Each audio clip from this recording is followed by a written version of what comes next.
In the little American town of Havenridge, winter didn't just arrive. It performed. It came in quietly at first, like a shy guest stepping into a warm house, then slowly took over the world with soft white hands. Snowflakes drifted down like tiny dancers spinning under streetlights. Rooftops turned white like vanilla frosting. Trees stood still and proud, dressed in crystal coats. And the air smelled like pine needles, fireplaces, and the kind of peace that only comes when the world slows down. Havenridge was the kind of town where people still said good morning to strangers, where the grocery store clerk remembered your favorite candy, where the school bus driver waited an extra minute if they saw a child running down the driveway. It was small, quiet, and tucked away between low hills and winding roads. And if you asked the locals what made Havenridge special, they'd smile and tell you the same thing. It's the people. But if you asked the children, the teenagers, the tired parents, and even the grumpy old folks sitting outside the diner, they would tell you something else. It's Grandma Rose. Her real name was Rosemary Evelyn Hart,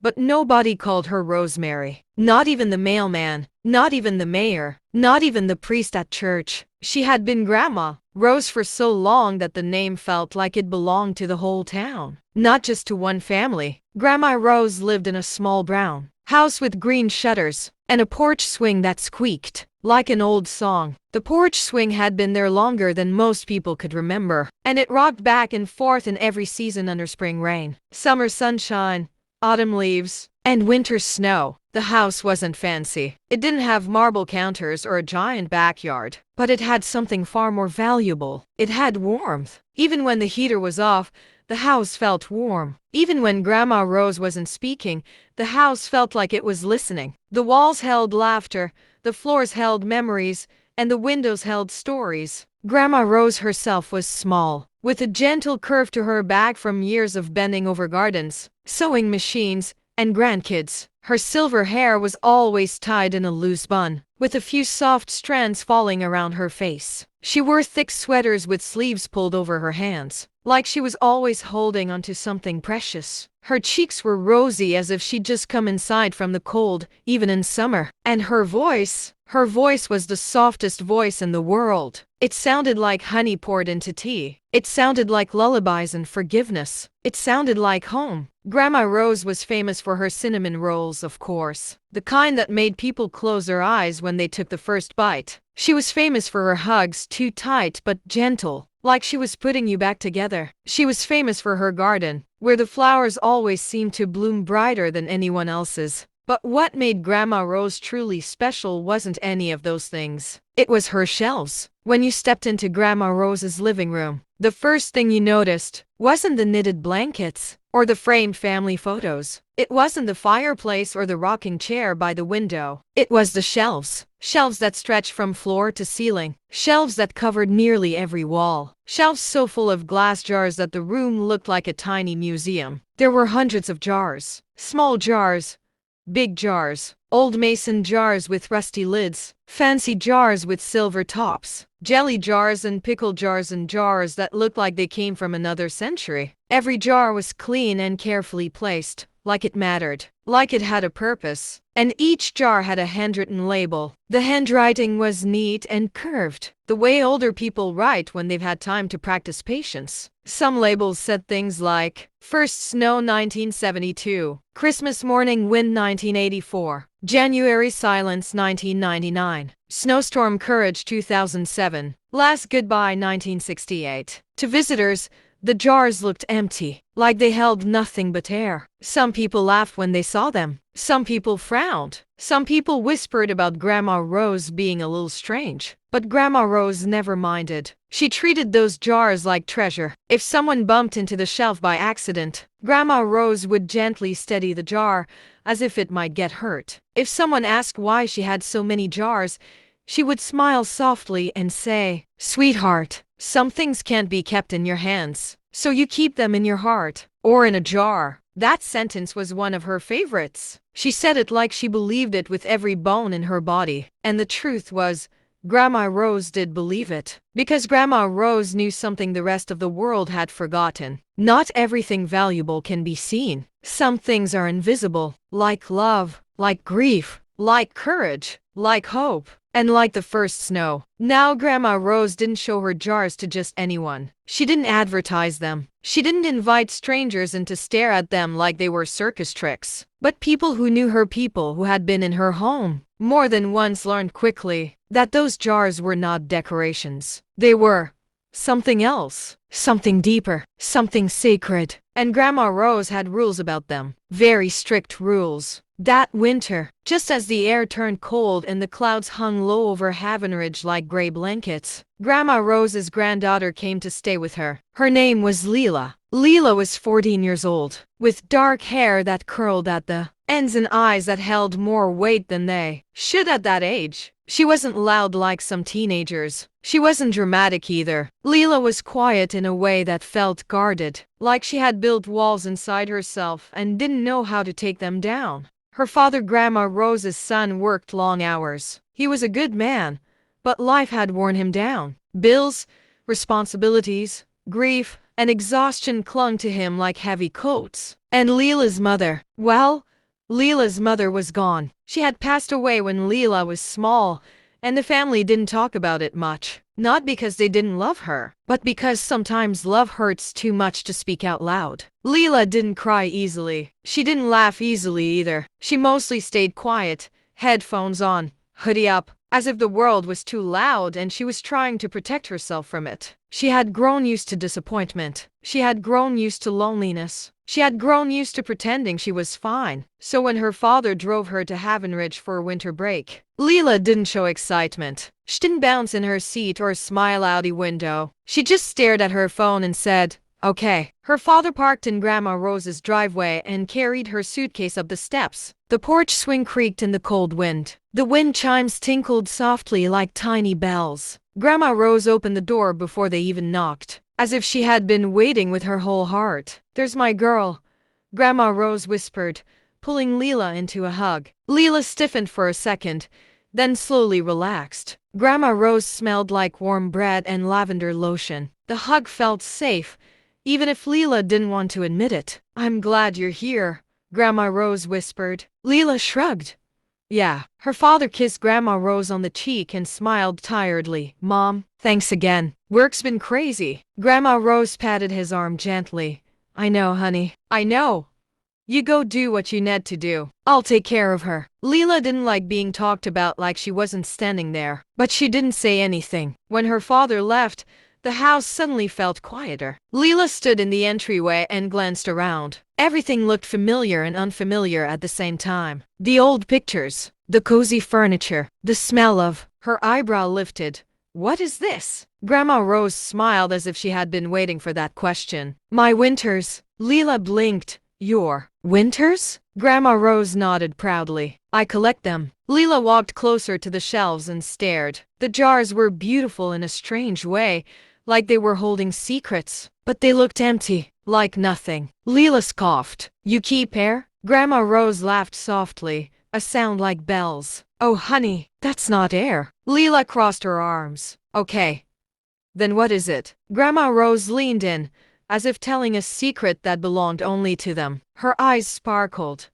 Not like she was joking, but like she was remembering something precious. "That," she whispered, pointing to one jar, "is the first snow." Lila stared. "You're serious?" "As a heartache," Grandma Rose said gently. Lila muttered, "That's weird." Grandma Rose didn't get offended. She didn't get angry. She just patted Lila's cheek softly, like she understood exactly what was happening inside her. "Wait until you need one," Grandma Rose said. Lila rolled her eyes. "Need one? For what?" Grandma Rose turned and walked toward the kitchen. "For your heart, sweetheart. For your heart." That night, after dinner, Grandma Rose lit a candle on the kitchen table. The flame flickered warmly. The windows rattled gently from the cold wind outside. Grandma Rose poured hot cocoa into 2 mugs, extra marshmallows for Lila, even though Lila pretended she didn't care. Then Grandma Rose opened an old wooden box and took out a small notebook. "This," Grandma Rose said, placing it on the table, "is the rule book." Lila looked unimpressed. "There are rules?" Grandma Rose nodded. "Yes. For the jars." She opened the notebook. The handwriting was neat, careful, full of love. "Rule number 1, You may not open a jar out of boredom. Rule number 2. You may not open a jar to impress someone. Rule number 3. You may only open a jar when your heart truly needs it. Rule number 4. Once opened, you must listen. Lila laughed. Listen to what? Air? Grandma Rose's eyes softened. No, sweetheart, not air. Lila stared at her. Then what? Grandma Rose took a slow breath, like she was choosing her words carefully. You listen, she said, to what your heart forgot. Lila didn't respond. She just stared down at the cocoa mug, watching the marshmallows melt slowly into the chocolate. Outside, the wind picked up, and somewhere in the distance, the sky prepared itself. Because in Havenridge, the first snow was coming, and Grandma Rose's jars were waiting. The next morning, Havenridge woke up under a sky the color of steel. The clouds hung low, heavy and quiet, like they were holding something back. The air outside Grandma Rose's kitchen window looked sharper than usual, as if even the sunlight was afraid to touch it. Lila sat at the table in her hoodie, scrolling through her phone with a bored expression. She pretended she wasn't watching Grandma Rose, but she was. Grandma Rose moved around the kitchen with a calm, practiced rhythm. She hummed softly while she stirred oatmeal on the stove, her slippers shuffling gently across the floor. You sleep all right? Grandma Rose asked. Fine, Lila answered automatically. Grandma Rose smiled. Good. Winter's easier when you've had rest. Lila raised an eyebrow. Winter is winter. Grandma Rose turned, her eyes twinkling. Oh no, sweetheart. Winter is a whole world. It's just quieter than the others. Lila didn't reply. She didn't know what to do with Grandma Rose's strange way of talking. It was like Grandma Rose spoke in poems without even trying. Lila wasn't used to that. In her world, people said what they meant quickly, like they were afraid to waste words. After breakfast, Grandma Rose wrapped a scarf around her neck and put on her thick coat. She looked at Lila. Come on, honey, let's take a walk. Lila groaned. Why? Because the sky is thinking, Grandma Rose said, as if that explained everything. Lila stared. The sky is thinking? Grandma Rose winked. You'll see. They walked down the street slowly. Havenridge looked different in winter. The trees were bare, their branches reaching upward like hands asking for mercy. The lawns were pale and stiff. The sidewalks were dusted with frost that sparkled in the weak daylight. As they passed the little downtown area, people waved at Grandma Rose. Almost everyone knew her. The bakery owner stepped outside and called, Morning, Rose. Grandma Rose waved back. Morning, Harold. Your wife feeling better? Harold's face softened. She is, thank you again. Grandma Rose nodded gently, like it was nothing. That's what neighbors are for. Lila watched the exchange with a strange feeling in her chest. People looked at Grandma Rose the way people looked at sunlight after a long storm. With gratitude, with relief, with something that felt almost like reverence. At the town square, Grandma Rose stopped near the fountain, which was turned off for the season. The fountain's stone bowl was empty and cold, but someone had wrapped holiday lights around it. Even in daytime, the lights looked cheerful. Grandma Rose leaned on the fountain edge and looked up at the sky. Lila followed her gaze. What are we doing? Grandma Rose didn't answer right away. She closed her eyes and took a slow breath. Then she said softly, the first snow is coming soon. Lila shrugged. Okay. Grandma Rose opened her eyes. Do you remember your first snow? Lila frowned. I don't know. I was little.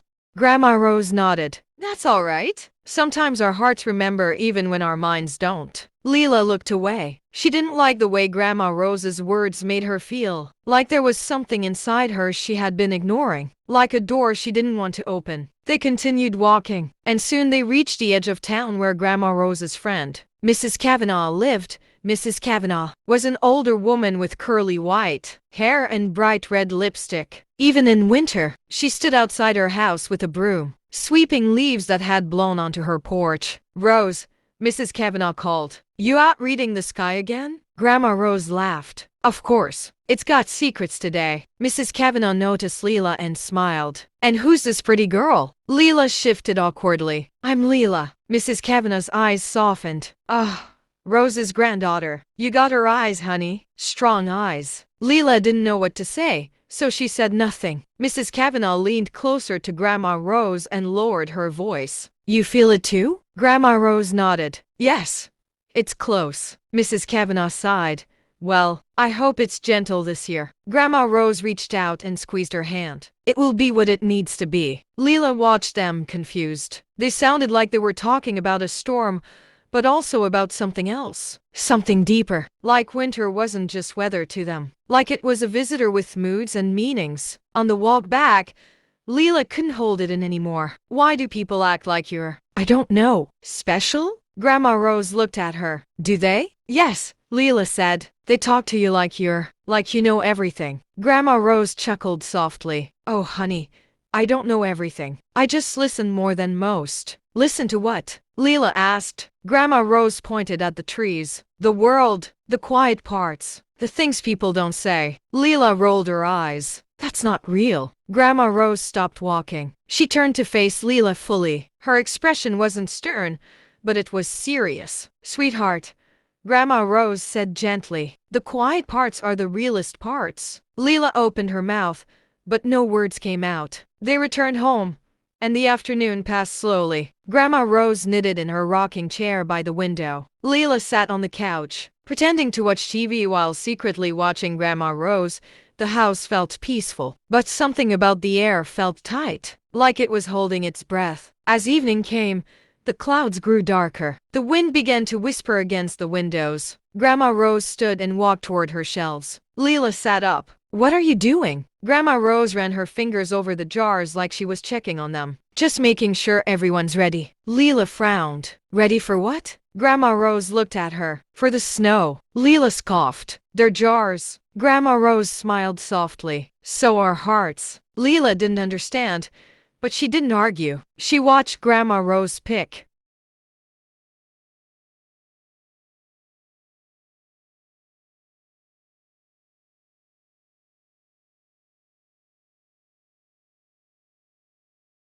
This one, Grandma Rose said, is for tonight. Lila blinked. Tonight? Grandma Rose nodded. If the first snow comes, I'll catch it. Lila shook her head. It's going to melt. Grandma Rose's eyes twinkled. Not the way I catch it. After dinner, Grandma Rose made chicken soup. The smell filled the house, warm and comforting. Lila ate quietly. Grandma Rose ate slowly, her eyes occasionally drifting toward the window. Finally, around 9, Grandma Rose stood up and said, It's time. Lila sighed dramatically. Time for what? Grandma Rose smiled. Come outside, honey. Lila didn't want to, but something in Grandma Rose's voice made it hard to refuse. So she put on her coat and boots and followed Grandma Rose out into the yard. The night was cold, the kind of cold that makes your nose sting. The sky was dark and thick with clouds. The streetlights cast soft circles of yellow light on the empty street. Grandma Rose stood in the yard and held the jar up toward the sky. Lila stared at her. You're serious? Grandma Rose nodded. Shh, listen. Lila rolled her eyes but fell silent. For a moment,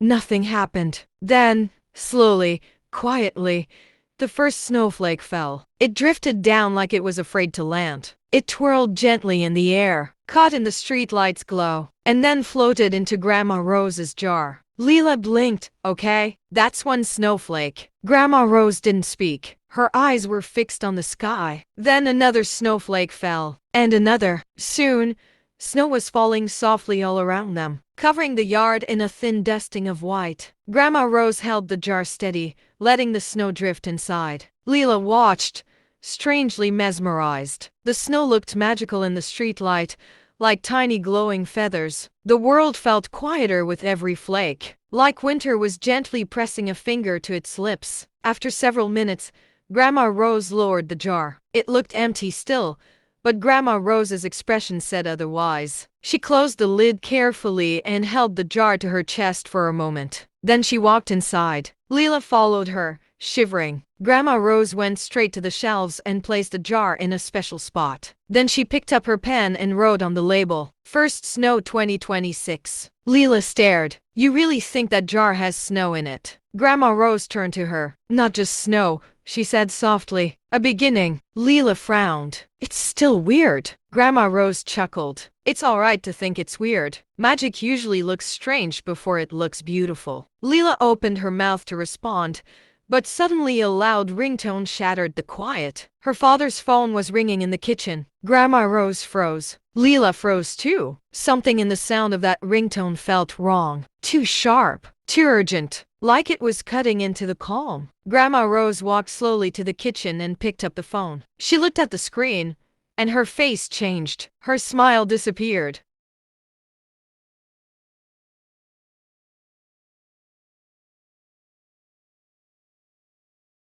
The guest room was dark except for the faint glow of the streetlight slipping through the curtains. Lila sat on the floor with her knees pulled to her chest, arms wrapped tightly around herself, like she could hold her heart together if she squeezed hard enough. Her breath came in shaky waves. Every few seconds she swallowed, but it didn't help. The lump in her throat stayed like a stone. She stared at the carpet and tried to make sense of what she had heard. Uncle Ben. An accident. Those words didn't belong together. Uncle Ben was laughter and silly jokes at Thanksgiving. Uncle Ben was loud. Christmas sweaters and sneaking extra whipped cream onto Lila's pie. Uncle Ben was the kind of person who made a room feel lighter just by walking into it. Accidents happened to strangers on the news. Not to Uncle Ben. Not to family. Not to the people you assumed would always be there. Lila pressed her forehead against her knees. Her chest hurt like someone had carved a hole inside it and left it open to the cold. A soft knock came at the door. "Sweetheart?" Grandma Rose's voice floated through, gentle and careful. Lila didn't answer. There was a pause, then the door creaked open slowly. Grandma Rose stepped inside, her face pale, her eyes red. She didn't rush. She didn't force herself into Lila's space. She simply sat down on the floor a few feet away, like she was joining Lila in her pain instead of trying to pull her out of it. For a long moment, neither of them spoke. The silence wasn't empty. It was heavy with grief. Then Grandma Rose whispered, "I know it feels impossible." Lila's voice came out hoarse. Is he dead?" Grandma Rose's eyes squeezed shut. She nodded once, slowly, as if even the movement hurt. Lila's breath caught. Something inside her cracked. Her mouth opened, but no sound came out. Her whole body trembled. Grandma rose closer and wrapped her arms around Lila. The hug was warm, steady, unshakable. It was the kind of hug that didn't demand anything, didn't ask Lila to be okay, didn't try to fix the unfixable. Lila's tears finally came. They poured out of her like she had been holding back a storm for years. She cried into Grandma Rose's shoulder until her throat burned and her chest ached. She cried until she couldn't tell where her tears ended and Grandma Rose's sweater began. Grandma held her, rocking gently. "I'm here," Grandma Rose whispered. "I'm right here." Lila cried harder. Why? Why does this keep happening? Why does everyone leave? Grandma Rose didn't answer immediately. She just tightened her arms around Lila, like she could shield her from the universe. After a long time, Lila's sobs quieted into hiccups. She pulled back slightly, wiping her face with her sleeve. Her eyes were swollen and angry. "I hate this," she whispered. Grandma Rose nodded. "I know. I hate that I can't stop it," Lila said. "I hate that it hurts so much." Grandma Rose reached up and brushed Lila's hair back from her face.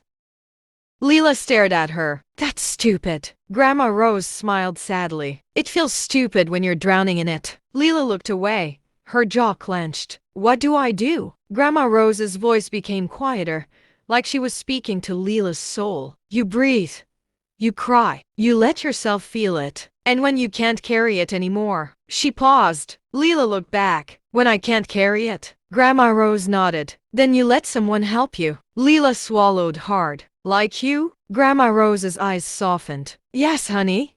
Like me." Lila stared at the floor. She didn't want to admit how badly she needed someone. She had spent years trying to be strong, trying to be tough, trying to pretend she didn't care because caring always led to pain. But now the pain was too big. Now it was crushing her. Grandma Rose stood up slowly and held out her hand. "Come on," she said. Lila frowned. "Where?" Grandma Rose's gaze flickered toward the hallway. "To the shelves." Lila stiffened. "The jars?" Grandma Rose nodded. Lila pulled her hand back. "No, that's weird. I don't want to play some jar game right now." Grandma Rose's expression didn't change. She didn't look offended. She didn't look annoyed. She looked patient. "This isn't a game.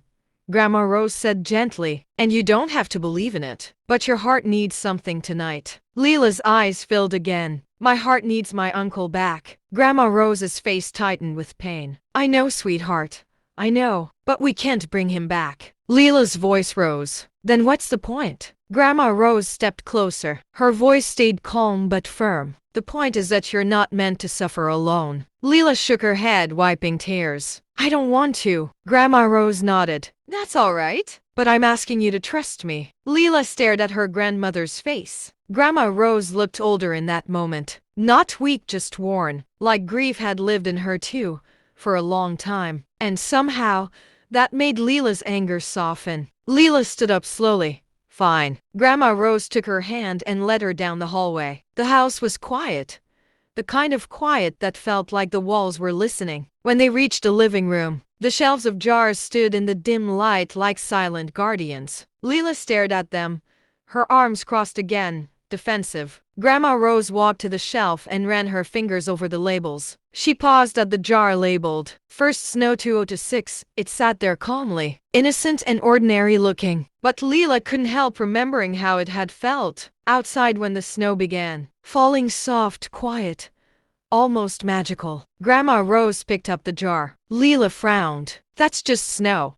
Grandma Rose looked at her. No, sweetheart, she whispered. It's not just snow. Lila's voice cracked. Then what is it? Grandma Rose held the jar between them like it was a fragile heart. It's a beginning, she said. And tonight you need one. Lila swallowed hard. I don't understand. Grandma Rose nodded slowly. You don't have to. Just listen. Lila's hands trembled slightly. She hated how vulnerable she felt. She hated that her eyes kept filling with tears. She hated that she wanted to believe Grandma Rose, because believing meant hoping, and hoping meant risking more pain. But something about Grandma Rose's voice made it impossible not to lean in. Grandma Rose placed the jar in Lila's hands. It was cold at first. The glass pressed icy against Lila's palms. Lila flinched. Then she felt something else. Warmth. Not from the room. Not from her hands. From inside the jar. Lila blinked. What? Grandma Rose watched her carefully. Do you hear it? Lila frowned. Hear what? Grandma Rose didn't answer. She simply nodded toward the jar. Lila held it closer to her ear, feeling ridiculous. At first she heard nothing. Then, faintly, like a distant radio station, she heard a whisper. It wasn't the wind. It wasn't Grandma Rose. It was a voice. A woman's voice. Soft. Familiar. Lila froze so hard her body went stiff. Her breath stopped. The whisper grew clearer. Baby. Lila's eyes widened. Her lips parted. No. The voice whispered again. More gently, more clearly. Baby. I'm here. Lila's throat tightened painfully. Tears spilled down her cheeks before she could stop them. Her hands shook around the jar. She whispered, barely audible, Mom? Grandma Rose's eyes filled with tears too. She nodded slowly, as if she had expected this. Lila pressed the jar closer to her chest. No. This isn't real. I'm imagining it. Grandma Rose whispered. Open it. Lila panicked. What if it's not real? Grandma Rose stepped closer. Then you'll have opened a jar of snow. But if it is? She didn't finish. Lila stared at the lid. Her fingers trembled as she gripped it. She remembered the rules. You may only open a jar when your heart truly needs it. If her heart needed anything, it needed her mother. It needed comfort. It needed someone to tell her she wasn't cursed to lose everyone she loved. Lila twisted the lid. The jar opened with a soft pop. And then, the impossible happened. A snowflake drifted out. But it didn't melt. It floated in the air like a tiny star. Then another snowflake floated out. And another. Soon, the living room filled with soft falling snow. But it wasn't cold snow. It felt warm against Lila's skin, like gentle feathers brushing her cheeks. The snow shimmered faintly, glowing like moonlight. Lila stared in disbelief. Grandma Rose didn't look surprised. The snow swirled in a circle in front of Lila, gathering like it was building something. The air felt thick, electric, alive. And then Lila saw her. Not fully, not like a solid person, more like a memory made of light and snow. A figure formed in the center of the swirling snow. A woman, smiling, her hair dark and soft, her eyes warm like sunlight. Lila's heart slammed against her ribs. Her mother. Mom? Lila cried, voice breaking. The figure nodded, smiling wider. She opened her arms. Lila stumbled forward, sobbing, reaching out. Her hands passed through the figure like mist, but she felt something anyway, warmth, comfort, love, like her mother's presence was wrapping around her soul instead of her body. Her mother's voice came softly, clear as a bell. Sweetheart, I know you're hurting. Lila sobbed. Why did you leave? Why did you leave me? Her mother's smile softened with sadness. I didn't choose to go, she whispered, but I never stopped loving you. Lila cried harder. Uncle Ben is gone too. Everyone keeps leaving. I can't do this. I can't. Her mother stepped closer, the snow swirling around her like a blanket. Look at me, she said. Lila tried to breathe, tried to focus. Her mother's voice was gentle but firm. You're stronger than you think, and you're not alone. Lila shook her head. It doesn't feel like that. Her mother reached out, her hand made of light brushing Lila's cheek. Lila felt warmth there, like a kiss. Love doesn't disappear, her mother whispered. It just changes shape. Lila's sobs slowed. Her heart still hurt, but the pain held, like it wasn't swallowing her anymore. She whispered, I miss you. Her mother smiled, tears in her eyes. I miss you too, baby. But I'm with you always, in every snowflake, in every memory, in every time you think you can go on and you do anyway. Lila cried softly. I don't know how. Her mother's smile grew tender. You'll learn, and when you forget, Grandma Rose will remind you. Lila turned slightly, looking at Grandma Rose. Grandma Rose was crying openly now, her hands clasped together like she was praying. Lila whispered, Grandma knew? Her mother nodded. Grandma has always known. She's been carrying love for a long time. Lila's chest tightened. She didn't want the moment to end. She didn't want the snow to stop. She didn't want her mother to fade away again. Please don't go, Lila whispered desperately. Her mother's eyes softened. I'm not going, she said. Not really, but you have to let the snow settle. Lila's lips trembled. Will I see you again? Her mother smiled. Whenever your heart needs me, she whispered. I'll be there. The snow began to slow. The swirling circles softened. Her mother's figure started to fade, like a sunrise disappearing into daylight. Lila reached out, sobbing. Mom. Her mother whispered one last thing, her voice wrapping around Lila like a blanket. You're not alone. Then the snowflakes drifted gently to the floor and vanished. Lila stood shaking, holding the open jar, tears streaming down her face.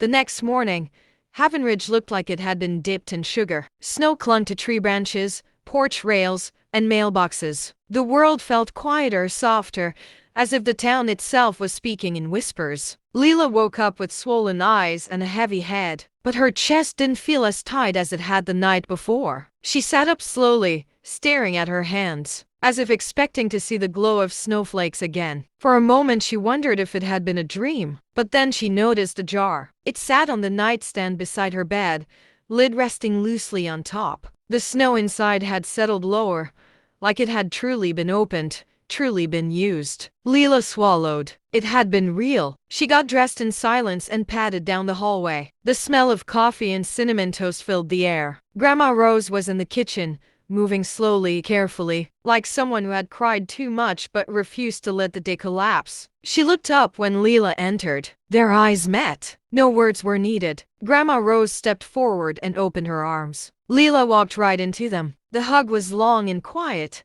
and when they pulled apart, Grandma Rose held Lila's face gently between her hands. How do you feel? Grandma Rose asked softly. Lila took a shaky breath. Like I got hit by a truck, she said honestly. Then she added, but also like I can breathe again. Grandma Rose nodded as if she understood exactly. That's how it works, she whispered. Lila hesitated. Was it really my mom? Grandma Rose's eyes softened. Yes, sweetheart. Lila's voice trembled. How? Grandma Rose sighed, turning back to the stove. Sit, she said. Eat something. Then I'll tell you what I've never told anyone. Lila sat at the kitchen table, fingers tracing the wood grain. She watched Grandma Rose place toast on a plate, pour coffee, and set a mug of hot cocoa in front of Lila. Then Grandma Rose sat across from her, hands folded. When I was a little girl, Grandma Rose began, my grandmother had jars too. Not shelves like mine, just a few. She called them keepsakes. Lila listened, eyes fixed on Grandma Rose's face. She said some moments are too precious to let the world swallow them. Grandma Rose continued. Moments like first snow, first laughter, first love. She said if you catch them and keep them safe, they become anchors. Lila whispered. Anchors for what? Grandma Rose's gaze drifted toward the living room where the shelves stood. For the heart, she said. When life storms through and tries to pull you under. Lila swallowed. So the jars hold memories? Grandma Rose nodded slowly. They hold more than memories. They hold pieces of people, pieces of love, pieces of time. Lila's eyes widened. That sounds impossible. Grandma Rose smiled sadly. Most beautiful things do. Lila stared into her cocoa. Why didn't you tell me before? Grandma Rose stood and reached into a cabinet. She pulled out an empty jar, clean and clear. She handed it to Lila like it was sacred. Lila held it carefully. What do I catch? Grandma Rose smiled gently. That's up to your heart. That night, Lila stood outside in the snow. The air was cold enough to sting her cheeks. Her breath came out in white clouds. She held the empty jar in her hands, staring at the sky. Snowflakes drifted down slowly. Lila thought of her mother. She thought of Uncle Ben. She thought of Grandma Rose, still standing strong even with grief pressing on her shoulders. Then Lila thought of herself, of the girl she had been before grief hardened her, of the love she had been afraid to feel, because she thought it would always be taken away. She whispered into the night, I don't want to be afraid anymore. A gust of wind swirled, lifting snow into the air like glitter. Lila lifted the jar and opened it. Snowflakes danced inside. But something else did too. A warmth, a glow, a whisper. Lila's eyes widened. She heard a voice, not her mother's, not Uncle Ben's. Her own, but softer, kinder, stronger. It whispered, You are still here. Lila's throat tightened. She whispered back, Yes. She closed the lid. When she went inside, Grandma Rose was waiting by the shelves. Lila handed her the jar. Grandma Rose looked at it, then at Lila. What did you catch? Lila wiped her tears. Hope, she whispered. Grandma Rose smiled, her eyes shining. Then label it. Lila took a marker and wrote carefully, Hope Winter 2026. She placed it on the shelf. The jars seemed to glow a little brighter. Weeks later, when Lila finally returned to the city, she didn't leave empty-handed. Grandma Rose packed her bags, hugged her tight, and placed one small jar into her hands. What's this? Lila asked. Grandma Rose smiled. A reminder, she said, for the days you forget. Lila looked at the label. Grandma's love always. Lila laughed through tears. That's cheesy. Grandma Rose kissed her forehead. I'm a grandma, she said. Cheesy is my job. Lila hugged her again. Harder. Thank you, she whispered. Grandma Rose held her close. Go live, she whispered back. That's what they would want. When Lila walked out of the house, snow was falling again. She paused on the porch and looked back. Grandma Rose stood in the doorway, waving. Behind her, through the window, the shelves of jars stood tall like a constellation of memories. Lila clutched a jar in her coat pocket. For the first time in years, she felt something unfamiliar. Not happiness, not peace, but something just as powerful. A sense that life could still be beautiful, even after loss, even after pain, even after goodbye. Because love didn't vanish. It stayed. In quilts, in jars, in snow, in grandmothers, and in the hearts of those brave enough to keep living.